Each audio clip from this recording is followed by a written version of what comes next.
அனைவருக்கும் வணக்கம். தமிழகம் தலைநிமிர தமிழனின் பயணமாக இன்றைக்கு தமிழகத்தின் இறுதிய பகுதியாக இருக்கிற திருச்சிராப்பள்ளியில் இந்த நிகழ்ச்சி நடந்து கொண்டு கிட்டத்தட்ட 67 மாவட்டங்களில் 47 மாவட்டங்களில் இந்த பயணம் இன்றை நிறைவு பெற்று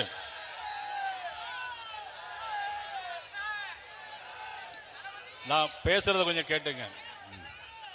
கொஞ்சம் அமைதியா இருந்தா தானே மற்றவங்களுக்கு பேசுறது கேட்கும் இல்லையா? தமிழகத்தின் இறுதிய பகுதியாக இருக்கின்ற திருச்சிராப்பள்ளியில்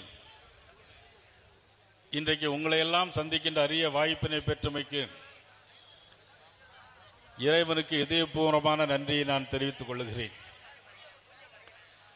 இந்த நிகழ்ச்சியில் தலைமையேற்று நடத்தி கொண்டிருக்கிற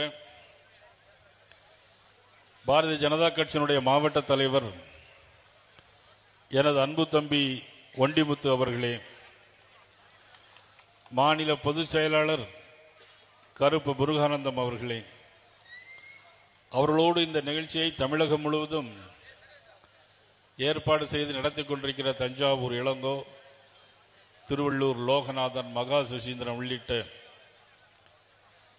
மற்றும் நமது தோழமை கட்சிகளாக இருக்கிற அனைத்து இந்திய அண்ணா திராவிட முன்னேற்ற கழகத்தினுடைய பொதுச் செயலாளர் அண்ணன் எடப்பாடி பழனிசாமி அவருடைய ஆலோசனையின் பேரில் இங்கே வருகின்றிருக்கிற மாவட்ட கழக செயலாளர் எனது அருமை தம்பி சீனிவாசன் அவர்களே,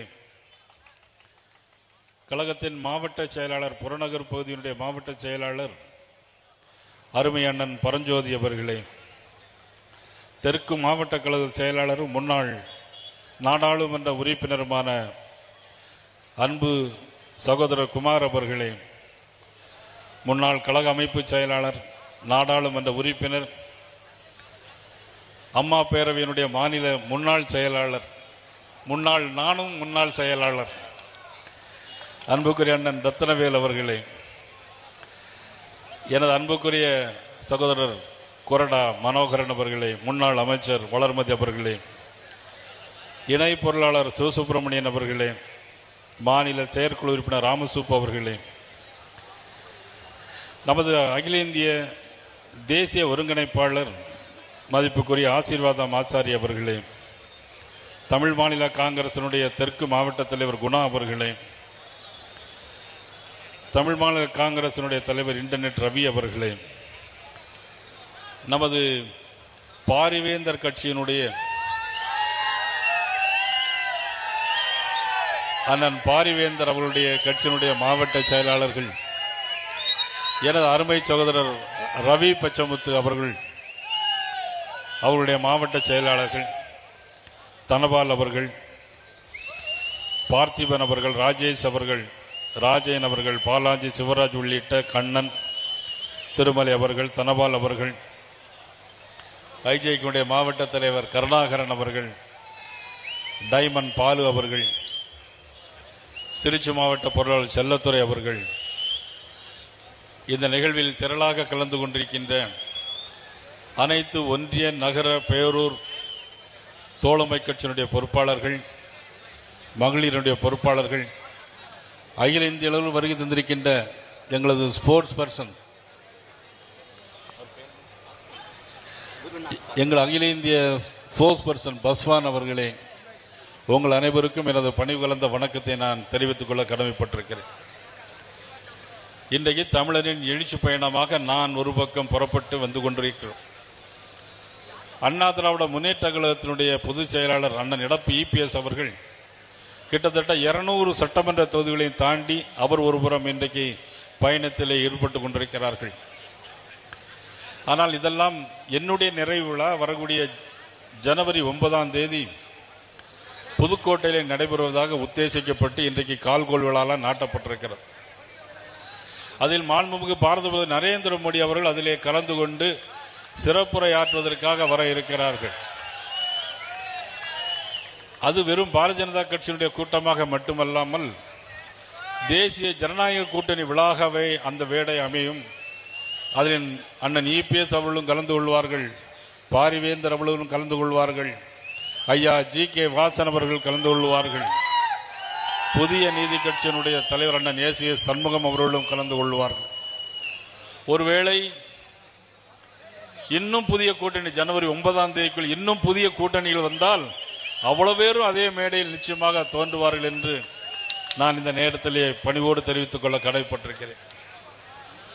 நான் ஏற்கனவே குறிப்பிட்ட நடுநாயகமாக இருக்கின்ற பகுதி புரட்சித் தலைவர் எம்ஜிஆர் கூட இந்த திருச்சியை காவிரி ஆற்றங்கரையில் இருக்கிற இந்த பகுதியை தலைநகரமாக கூட மாற்றலாமா என்று கூட ஆலோசனை செய்தார் புரட்சித் தலைவர் எம்ஜிஆர் அவர்கள். நான் ஒரு முறை சட்டமன்றத்தில் பேசினேன். கேளம்பாக்கத்திலிருந்து மக்கள் அவதிப்படுகிறார்கள், திருச்சியிலிருந்து பஞ்சப்பூருக்கு அங்கு பேருந்து நிலையத்தை மாற்றி அவதிப்படுகிறார்கள். பேருந்து நிலையம் இருக்கிறது, கோடிக்கணக்கான ரூபாய்களை கட்டி வைத்து பேருந்து நிலையத்தை கட்டி வைத்திருக்கிறார்கள் உள்ளூர் அமைச்சர்கள். ஆனால் அங்கே பேருந்து வசதி யாருக்கும் இருக்கிறதா என்று சொன்னால் அதுதான் இல்லை. இங்கே இருக்கிற பள்ளி கல்வித்துறை அமைச்சர் இருக்கிறார். எல்லா பள்ளி கட்டிடங்களிலும் ஒரு இடத்தில் கூட அரசு பள்ளி கட்டிடங்கள் உருப்படியான நிலைமையில் இல்லை. திருவள்ளூரிலே திருவள்ளூர் மாவட்டத்தில் சுவர் இடிந்து விழுந்து ஒரு மாணவன் பலியானார். திருநெல்வேலி என்னுடைய தொகுதியிலே கழிவறை சுவரில் இருந்து 3 பேர் பலியானார்கள். அரசு பள்ளிகளில் மாணவர்கள் வகுப்பறையிலே மருந்து அழைகிறார்கள், கஞ்சா குடிக்கிறார்கள். போதைப் பொருட்கள் அங்கு அதிகமாக நடமாட்டம் இருக்கிறது. ஆனால் இதையெல்லாம் கண்டுகொள்ளாமல் இவர்கள் இன்றைக்கு அமைச்சர்கள் என்ன வேலை செய்து கொண்டிருக்கிறார் என்று சொன்னால் துணை முதலமைச்சருக்கு துணையாக போகின்ற அமைச்சராகத்தான் இருக்கிறாரே தவிர பள்ளி கல்வித்துறை அமைச்சராக இருப்பதாக தெரியவில்லை எங்களுக்கு. இங்க நகராட்சித்துறை அமைச்சரை பொறுத்த மட்டிலும் இந்த பகுதி திருச்சி நகராட்சி இன்னைக்கு குண்டும் குழியுமாக இருக்கிறது. நேற்று சேலம் ஆத்தூர் நகருக்கெல்லாம் போயிருந்தோம். ஒரு வழியாக கூட அங்க போய் சேர முடியாது, அவ்வளவு குண்டும் குழியுமாகத்தான் இருக்கிறது. ஆக நகராட்சித்துறை என்ன பண்ணுகிறார் என்றுதான் தெரியவில்லை. பல இடங்களில் குடிநீர் பிரச்சனை இருக்கிறது. என்னுடைய தொகுதியிலேயே குடிநீர் பிரச்சனை ஏராளமாக இருக்கிறது. 20 ஆண்டுகளுக்கு முன்னாலே போடப்பட்ட குடிநீர் திட்டங்கள். ஆனால் காவிரியிலிருந்து இன்னைக்கு கிட்டத்தட்ட திருச்சி மாவட்டம் முழுவதும் எல்லா இடங்களுக்கும் காவிரியில் தண்ணீர் போகிறது. இருந்தாலும் தண்ணீர் பற்றாக்குறை, குடிநீர் பற்றாக்குறை. ஆனால் இதையெல்லாம் சரிவதற்காக திருச்சி மாவட்டத்தில் மட்டும் பாரத நரேந்திர மோடி அவர்கள் ஜல்ஜீவன் திட்டத்தின் மூலமாக 6 லட்சம் வீடுகளுக்கு குடிநீர் இணைப்பு கொடுத்தது மத்திய அரசு. இந்த திருச்சிராப்பள்ளி மாநகராட்சி போல 11 மாநகராட்சிகளுக்கு 1500 கோடி ரூபாய் ஸ்மார்ட் சிட்டி திட்டம் மூலம் கொடுத்தது மத்திய அரசு. Smart city. ஆனால் என்ன வேலை செய்திருக்கிறார்கள்?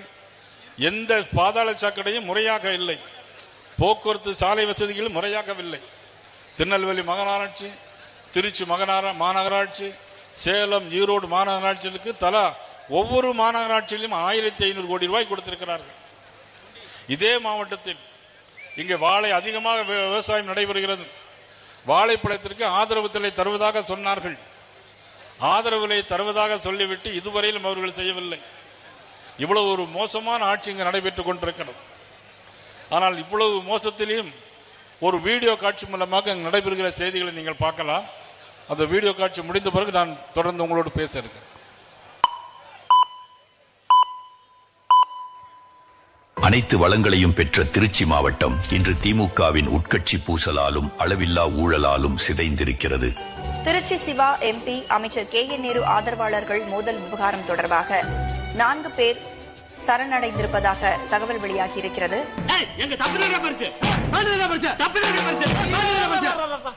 இப்படியே பேசிக்கிட்டே இருந்தா என்னடா அர்த்தம்? எது பெருசுன்னு அடிச்சு காட்டு.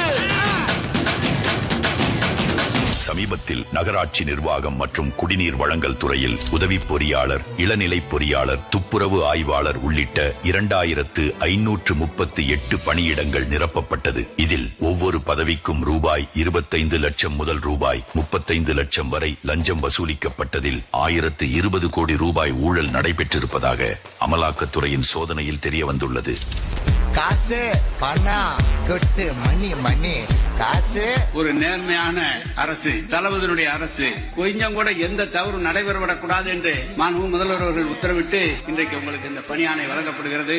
தம்பி காமெடி வேண்டாம், நான் சொல்லிட்டேன். நானு காமெடி பண்ணாதன்னு சொல்லிருக்கேன் நானு. நகராட்சிகளில் இப்படியான அவலம் நடக்கிறது என்றால் இன்னொரு புறம் அரசு பள்ளிகளில் அளவில்லாமல் அவலங்கள் நடக்கிறது. அரசு மேல்நிலைப் பள்ளியில் மேற்கூரை பெயர்ந்து விழுந்ததில் மாணவர் படுகாயமடைந்தார். கழிவறை தடுப்புச் சுவர் இடிந்து விழுந்ததில் 3 மாணவர்கள் நிகழ்விடத்திலேயே உயிரிழந்தனர். ஊராட்சி ஒன்றிய நடுநிலைப் பள்ளியில் வகுப்பறையின் மேற்கூரை இடிந்து விழுந்து மாணவர்கள் 4 பேர் படுகாயமடைந்தனர். கூரையில் இருந்து சிமெண்ட் காரை பெயர்ந்து விழுந்தது. 3ஆம் வகுப்பு படிக்கும் 8 வயதான விக்னேஷ் மண்டை உடைந்து ரத்தம் கொட்டியது. அமைச்சரின் சொந்த மாவட்டத்திலேயே மாணவர்கள் வகுப்பறை இல்லாமல் மரத்தடியில் அமர்ந்து படிக்கிறார்கள். அரசு பள்ளி என்பது வறுமையின் அடையாளம் அல்ல, பெருமையின் அடையாளம். நீ பார்த்த பெருமையின் அடையாளம். இந்த இத்து போன 4 வாழைத்தாருக்கு 1 கோடி ரூபாய். போய் சாம்பார் சோறு தின்னு போ. கிட்னி திருட்டு விவகாரத்தில் மண்ணச்சநல்லூர் திமுக எம்எல்ஏவின் மருத்துவமனை சம்பந்தப்பட்டுள்ளதாக தெரிகிறது. முறைகேடான சிறுநீரக அறுவை சிகிச்சை புகாரில் பெரம்பலூர் தனலட்சுமி சீனிவாசன் மருத்துவமனை நிர்வாகங்கள் குற்றச்செயலில் ஈடுபட்டது விசாரணையில் உறுதி செய்யப்பட்டுள்ளது. நான் அரசியல் கிடையாது, நான் பிசினஸ் மேன். நான் 1 ரூபா கொடுத்தனா எனக்கு 1,000 ரூபாய் வருதான்னு தான் யோசிப்பேன். எப்ப காசு கம்மியா இருக்கோ அப்ப கிட்னி எடுத்துருவோம். தடியா உன்னதாண்டா ஒத்துக்கு வந்து வரியாடா? ஆளை கொண்டாந்தாச்சு, ஆபரேஷன் பண்ணி ஐட்டத்தை எடுங்க. என்னடா ஆபரேஷன் ஐட்டிங்கிற என்ன? கிட்னி ஆபரேஷனை பத்தி சொல்றான். யாருக்கு கிட்னி ஆபரேஷன்? உனக்கு தான். அப்படின்னா நீங்க கிட்னி திருடுற கும்பலா? தெரியுது.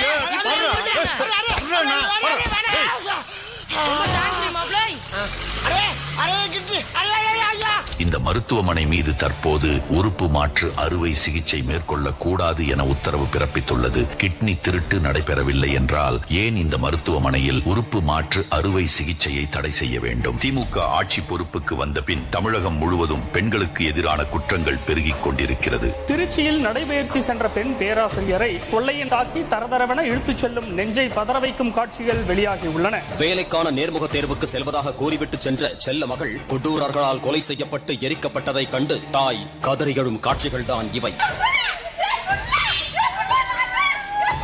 திருச்சியில் பள்ளி விடுதி மாணவிகளுக்கு பாலியல் துன்புறுத்தல் அளித்த மருத்துவர் சாம்சன். தமிழ்நாடு இன்றைக்கு அமைதி பூங்காவாக விளங்கிக் கொண்டிருக்கிறது.